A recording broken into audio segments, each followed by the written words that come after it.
فرقے گروہ یہ حسد کی بنیاد کے اوپر مارز وجود میں آتے ہیں، تو جماعت کے ساتھ جڑے رہنے والے پاک اور صاف دل لوگ ہوتے ہیں، اور وہ کسی سفلی یا سطحی مفاد کی وجہ سے یا کسی کے حسد کی وجہ سے الگ رستہ اختیار نہیں کرتے، وہ جماعت کے ساتھ جڑے رہتے ہیں۔ اللہ کے محبوب علیہ السلام نے ارشاد فرمایا کہ جو سواد اعظم ہیں ان کے ساتھ وابستہ رہو، جو ان سے بچھڑ گیا وہ جہنم میں چلا گیا۔ بلکہ فرمایا شیطان جو ہے وہ بھیڑیے کی طرح ہے، جو بکری الگ ہوتی ہے اجڑ سے تو بھیڑیا اس کو اچک لیتا ہے، اگر کوئی الگ ہوگا تفریق کا راستہ ڈھونڈنے نکلے گا، پھر شیطان اس کو راستہ دے دے گا، پھر نتیجہ یہ ہوگا وہ الگ گروہ اور الگ فرقہ الگ جماعت بنا کے بیٹھ جائے گا، اور جو حقیقی جماعت ہے سواد اعظم ہے اس سے وہ بکھر جائے گا، اور تفریق، تشدد، اختلاف اور باہمی جو ہے وہ لڑائی اور جنگ و جدل کا ماحول پیدا کر بیٹھے گا۔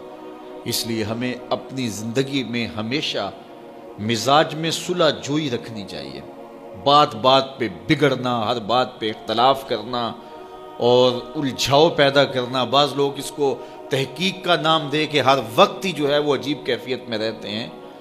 بعض کا جماعت کے مفاد کے لیے کوئی چیز چھوڑنی بھی پڑتی ہے جس کو درست سمجھا جاتا ہے، اور اس کی سب سے بڑی مثال اللہ کے محبوب صلی اللہ علیہ وسلم کا اپنا عمل ہے۔ آقا کریم نے فرمایا عائشہ میرا جی چاہتا ہے کہ کعبۃ اللہ کی تعمیر طرز ابراہیمی پہ کروں، لیکن میں یہ سوچتا ہوں کہ تیری قوم کی عصبیت نہ جاگ پڑے، یعنی قریش کے دل میں یہ بات نہ آئے کہ یہ ہماری خاندانی جو تعمیر ہے اس کو توڑ کے ایک نئی تعمیر انہوں نے سامنے لائی ہے۔ اگرچہ بات کسی ایک آدھ شخص کے دل میں آتی اور وہ اس کو دور کرنے کی کوشش کرتا، لیکن اس کے باوجود حضور علیہ السلام اس سے بھی بچے کہ کہیں اس میں جو ہے وہ لوگوں کے ذہن میں جو ہے وہ ایسی بات نہ آنے پائے۔ اب یہ کتنی بڑی بات ہے، اگر ہم لوگ اس بات کو سمجھ لیں تو یہ بات بات پہ بگڑنا، جھگڑنا، جنگ و جدل، لڑائی اور باہمی تشدد، افتراق اور کیا کچھ ہے، اور جو اس وقت ہم کر رہے ہیں پوری دنیا کے اوپر، مسلمان آج دیکھیے شام کے اندر جو کچھ ہو رہا ہے، اور ہم آپس میں جو ہے وہ باہم دست و گریبان ہیں۔ ہم چھوٹے ہوتے تھے تو وہ ایک کہانی پڑھتے تھے کہ ایک تھا تیتر ایک بٹیر، لڑنے میں تھے دونوں شیر، لڑتے لڑتے ہو گئی گم، ایک کی چونچ اور ایک کی دم، دونوں کو نقصان ہوگا، ایک کی چونچ جائے گی اور ایک کی دم جائے گی۔ تو ہم جب امت مسلمہ آپس میں جنگ و جدل کا ماحول ہی قائم رکھے ہوئے ہوں گے تو پھر نتیجہ کیا یہ ہوگا کہ شام کے اندر جو ظلم ہوا، اس سے قبل جو یمن میں ہو رہا ہے، اسی طرح برما میں جو کچھ ہوا، افغانستان کے اندر جو کچھ ہوا، 56-57 اسلامی ملک اور ہماری یہ حالت، بس ہم جغرافیائی الجھنوں میں ہیں۔ اس امت کو اس تقسیم میں ڈالا گیا۔ یہ اب بھی بہار عرب پچھلے دنوں میں چلی، عرب نیشنلسٹ اور یہ جو کچھ بھی ہے، یہ تعصب اور یہ عرب و عجم کی تقسیم اور یہ سرحدی تقسیم امت مسلمہ کے اندر امت کو منتشر رکھنے کے لیے یہ بت گھڑے جاتے ہیں تاکہ امت تقسیم رہے۔ تو جب سلطنت عثمانیت توڑی جانے لگی تو اس وقت یہ بات کہی، عربوں کا تعصب ابھارا جانے لگا اور عربی عجمی کی تقسیم کو ہوا دی گئی، تو اس وقت اقبال نے کہا یہ بت یعنی قومیت کا بت، یہ بت کے تراشی دائے تہذیب نوی ہے، یہ نئی تہذیب نے یہ بت تراش کے ہمیں پوجا کے لیے دیا ہے کہ اس بت کو پوجو۔ قومیت کا بت جب رکھا گیا اور جو ہے وہ عربوں کو ترکوں سے بغاوت کا کہا گیا کہ وہ عجم ہو کے تمہارے اوپر حاکم ہے، اور یہ بت تراشا گیا اور عربی عصبیت کو ابھارنے کے لیے اور جو ہے وہ جغرافیائی تعصب ابھارنے کے لیے اور نسلی تفاخر ابھارنے کے لیے یہ عجمیت کا اور یہ عربیت کی تقسیم کا بت، یہ قومیت کا بت جب تراشا گیا تو اقبال کتنا زیرک شخص تھا، اس وقت کہا تھا کہ یہ بت کے تراشیدہ تہذیب نوی ہے، یہ نئی تہذیب کا تراشا ہوا بت ہے، اگر اس کی پوجا پاٹ شروع ہوگی تو ہوگا کیا؟ سنیے ذرا، یہ بت کے تراشیدہ تہذیب نوی ہے، غارت گرے کاشانہ دین نبوی ہے۔ اس بت کی پوجا کا مطلب یہ ہے کہ تم دین کے کاشانے کو غارت کر رہے ہو، دین کی عمارت اپنے ہاتھوں سے ڈھا رہے ہو۔ تو پھر ہمارے لیے میسج کیا ہے؟ تو اقبال نے میسج دیا، بازو تیرا توحید کی قوت سے قوی ہے، اسلام تیرا دیس ہے، تو مصطفی بھی ہے۔ کہ تیرا بازو طاقت ہوگا جب تو وحدت کا سبق پڑھے گا اور توحید کے سائے میں پوری امت اکٹھی ہوگی. جغرافیائی تقسیموں سے نکل کے، عرب عجم کی تقسیموں سے نکل کے توحید کے سائے تلے جب یہ فرزندان اسلام اس شناخت کے ساتھ کھڑے ہوں گے تو پھر بازو مضبوط ہوگا. اور تیرا دیس یمن، شام اور یہ نہیں ہے، تیرا دیس کیا ہے؟ اسلام تیرا دیس ہے، تو مصطفیٰ بھی.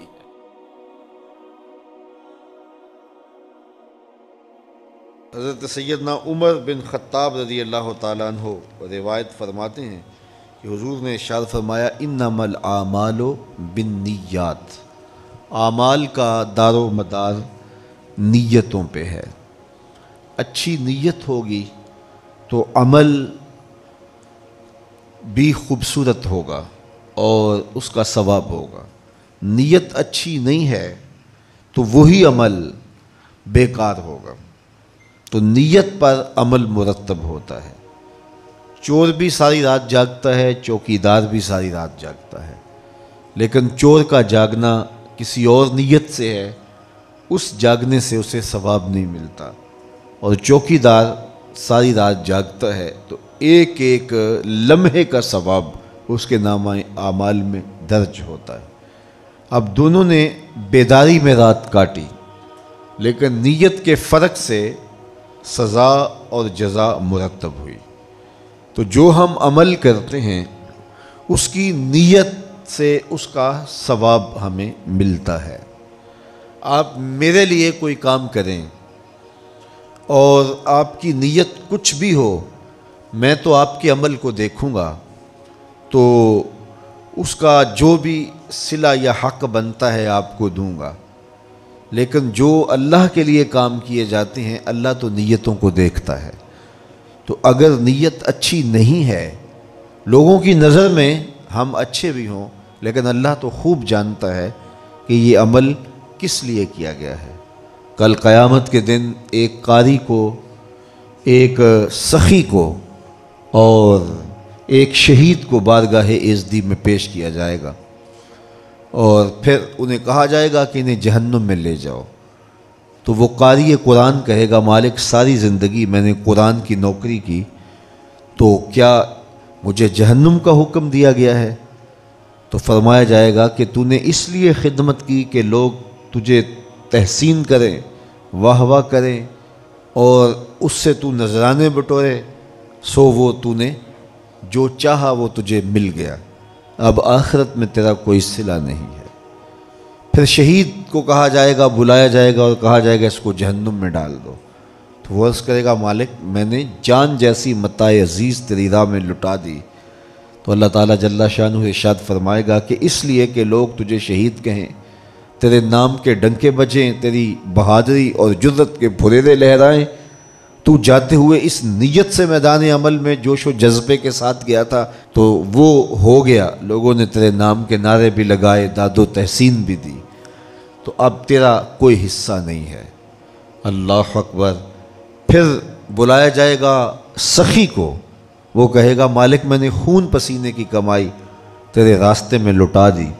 تو ارشاد فرمایا جائے گا کہ داد و تحسین سمیٹنے کے لیے، سخی کہلانے کے لیے، اور وہ تجھے کہہ دیا گیا اور تیری وہ شہرت دنیا پہ تجھے حاصل ہو گئی، اب آخرت میں تیرا کوئی حصہ نہیں ہے.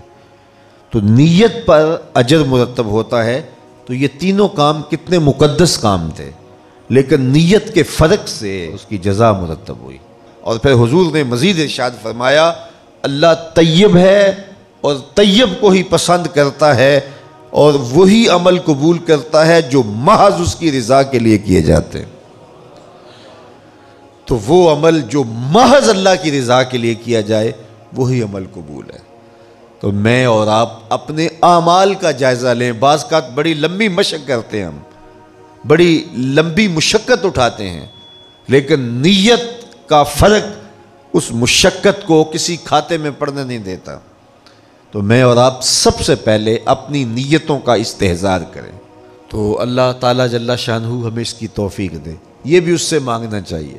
تو جب خلوص اور للہیت عمل میں داخل ہوگی تو پھر وہ عمل ہوگا، وہ تھوڑا بھی ہوگا تو کافی ہوگا. لیکن جب نیتوں کا حسن نہیں ہے تو پھر بہت سارا عمل بھی ناکافی ہے۔ تو یہ دین کا ثلث ہے، علماء فرماتے ہیں پورے دین کا تیسرا حصہ یہ حدیث ہے، اس کو ہم سب سے پہلے اہمیت کے ساتھ اپنی روحوں میں اتار لیں۔ انما الاعمال بالنیات، اعمال کا دار و مدار نیتوں پر ہے، ہماری نیتیں درست ہونی چاہیے، نیتیں ہماری ٹھیک ہونی چاہیے۔